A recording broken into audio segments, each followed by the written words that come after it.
Com toda certeza, Lula é o político mais conhecido do Brasil. Amado e odiado por muitos, sua história na política brasileira possui um vasto conteúdo para ser explorado. E no vídeo de hoje você verá tudo isso. Herói? Vilão? É você que vai decidir ao final desse vídeo.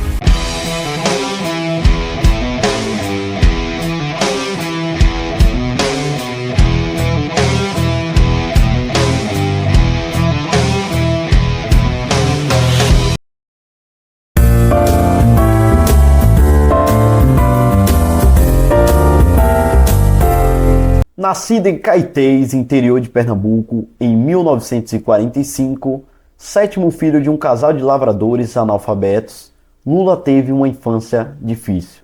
A relação dos seus pais não era boa e, segundo ele, foi um alívio quando se divorciaram. Abre aspas. E aí, para nós foi ótimo.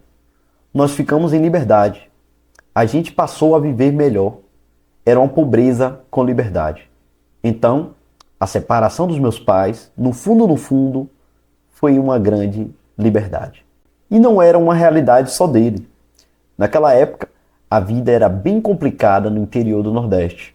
Energia elétrica e água encanada era um luxo para poucos. E foi aos 7 anos de Lula que sua mãe decide ir tentar uma vida melhor em São Paulo. As dificuldades no trajeto foram descritas pelo presidente no livro Lula, um filho do Brasil. É uma tábua atravessada na carroceria do caminhão.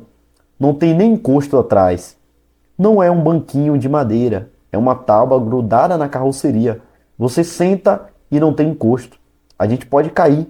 Tinha umas 30, 40 pessoas dentro do caminhão. A gente dormia na calçada.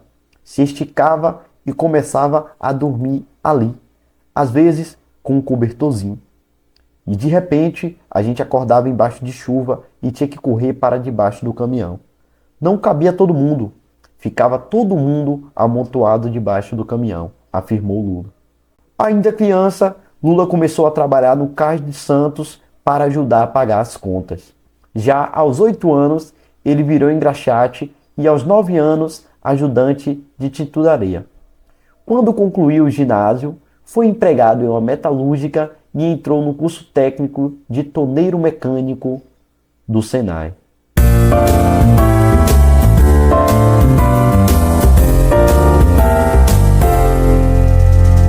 Em 1964, Lula consegue emprego em uma metalúrgica, onde ocorreu o acidente de perder um dos dedos nas máquinas de trabalho.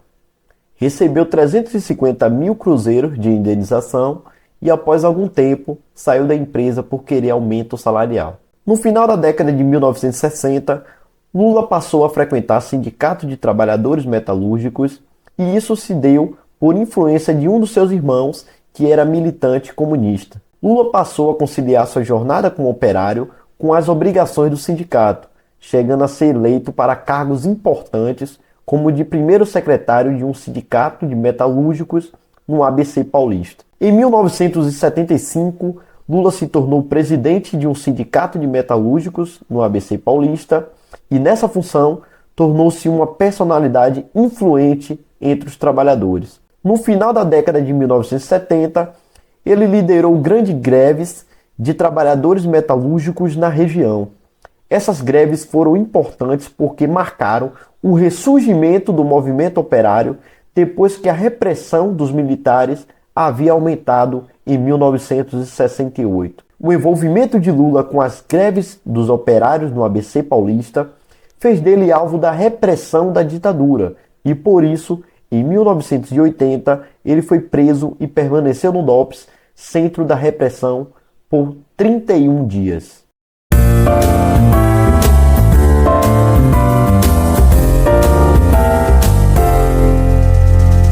Agora vamos entender melhor como foi seu início na política, lugar que o fez ser um dos homens mais conhecidos do país. Com as atividades sindicais, Lula fazia parte de um grupo de pessoas que debatia a formação de um partido que atuasse na defesa dos trabalhadores. O objetivo desse partido era atuar no legislativo e executivo, na proposição de leis benéficas aos trabalhadores. Daí nasceu o Partido dos Trabalhadores, em 1980. A atuação sindical e partidária de Lula ganhou força a partir daí. Em 1982, ele se candidatou ao governador do estado de São Paulo, mas não foi eleito. Em 1983, foi apresentada a emenda Dante de Oliveira, que defendia o retorno do voto direto na eleição presidencial. Lula apoiou a emenda e engajou-se nas manifestações das diretas já. Em 1986, foi eleito deputado federal por São Paulo, sendo o candidato mais votado do Brasil. Como deputado, fez parte da Assembleia Constituinte de 1987, que atuou na elaboração da Constituição de 1988, um dos documentos mais importantes da história recente do Brasil. Enquanto constituinte, Lula defendeu pautas como o direito à greve e a reforma agrária. Sempre foi um grande defensor do MST, Movimentos dos Sem Terra, e por isso sempre sofreu grande represália dos fazendeiros e da grande maioria do mundo agro. Vale salientar também sua forte aliança aos movimentos comunistas que se desenvolveram em toda a América Latina, como por exemplo o Fórum de São Paulo, que até hoje é um grande defensor do atual presidente. Em 1989, Lula procurou dar um salto em sua carreira política e se candidatou para a presidência do Brasil pela primeira vez. Essa foi a primeira eleição presidencial de nosso país pelo voto direto desde 1960 e ficou marcado pela grande quantidade de candidatos na disputa. Nela, Lula foi derrotado no segundo turno por Fernando Collor de Mello. Lula ainda concorreu à presidência nas eleições de 1994 e 1998 e nas duas ocasiões foi derrotado no primeiro turno pelo candidato do PSDB, Fernando Henrique Cardoso. A história de Lula evidencia que nenhuma trajetória de vida é fácil.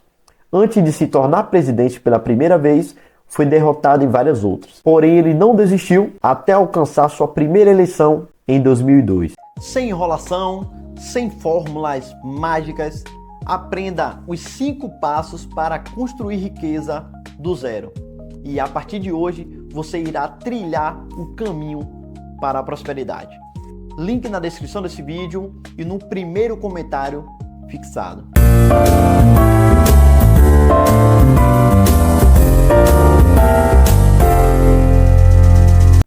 Em 2002, novamente Lula se candidatou à presidência e nesse momento o seu grande adversário político, o PSDB, estava enfraquecido devido à crise que atingiu os últimos anos do governo de Fernando Henrique Cardoso. Na eleição presidencial de 2002, Lula venceu no segundo turno, obtendo 61% dos votos válidos. Seu adversário, José Serra, teve 39%. A vitória de Lula só foi possível por conta de sua aliança com grupos conservadores da política brasileira e sua promessa de que adotaria medidas pragmáticas para a economia, anunciando que respeitaria todos os compromissos que o Brasil possuía com o capital estrangeiro. Os símbolos dessa moderação no discurso político de Lula se deram pela carta aos brasileiros e pela escolha do seu vice, José de Alencar, político do Partido Liberal. O governo Lula se iniciou em 1 de janeiro de 2003, sendo que suas primeiras medidas para a economia foram de fato pragmáticas, como a decisão de reduzir os gastos do governo. Além disso, não houve nenhuma proposta do seu governo que rompesse com os privilégios das elites econômicas do Brasil. O governo Lula ficou marcado por obter resultados significativos para a economia brasileira, dentre os quais destaca-se redução da dívida pública de 76% para 61% do PIB, redução da inflação de 12,5% em 2002 para 3,1% em 2006, aumento das reservas em dólar do Brasil para cerca de 300 bilhões de dólares, aumento do salário mínimo de R$ 200 para 540, redução da desigualdade social segundo o coeficiente Gini de 0,589 em 2002 para 0,527 em 2011.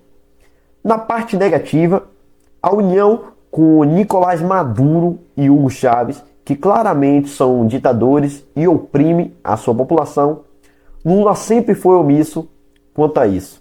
Os bons resultados do governo Lula na economia gabaritaram o presidente para um segundo mandato. Em 2006, ele foi reeleito presidente do Brasil, derrotando Geraldo Alckmin do PSDB. Lula obteve 61% dos votos válidos e Alckmin obteve 39%. Vale lembrar que o mundo viveu um boom na economia nesse período. Alavancagens em diversas fábricas multinacionais, boom no petróleo e também nos imóveis. Uma grande prosperidade até a quebra da bolha dos imóveis nos Estados Unidos em 2008, que deu um baque em praticamente todo o mundo. Mas ainda assim, o bom político é aquele que também tem sorte. E o Lula se tornou presidente em um ótimo momento para o crescimento do Brasil. Em 2022, Lula oficializou sua candidatura pelo PT e costurou um acordo político para ter Geraldo Alckmin, seu concorrente na eleição de 2006, como seu candidato a vice-presidente para o pleito de 2022. A escolha de Alckmin como seu vice foi uma estratégia para agradar ao eleitorado com posições de centro e centro-direita que não se alinhavam com Bolsonaro, então presidente do Brasil e candidato à reeleição. A campanha de Lula procurou defender a reconstrução econômica do país, a defesa da democracia brasileira, além de tecer inúmeras críticas ao governo Jair Bolsonaro. A campanha eleitoral somada à popularidade de Lula teve sucesso e obteve 48,43% dos votos no primeiro turno. A eleição presidencial de 2022 só foi decidida no segundo turno. A diferença entre os dois candidatos foi de pouco mais de 2 milhões de votos, uma diferença minúscula, levando em consideração que o Brasil possuía, na ocasião, mais de 156 milhões de eleitores. Trata-se da eleição presidencial mais disputada da história da nova república até então. Hoje, em 2025, o Brasil não vive um bom momento. Dólar batendo os R$6, inflação informada de quase 5%, porém na prática sabemos que os números são bem piores. O poder de compra do brasileiro cada vez menor. O ministro da Economia, Haddad, é conhecido como taxado. Lula vê sua aprovação caindo aos poucos. Não se sabe se ele será candidato em 2026, por sua idade que já é muito avançada. O ideal seria passar o bastão. Mas se tem uma coisa que nenhum político quer abrir mão, é do poder.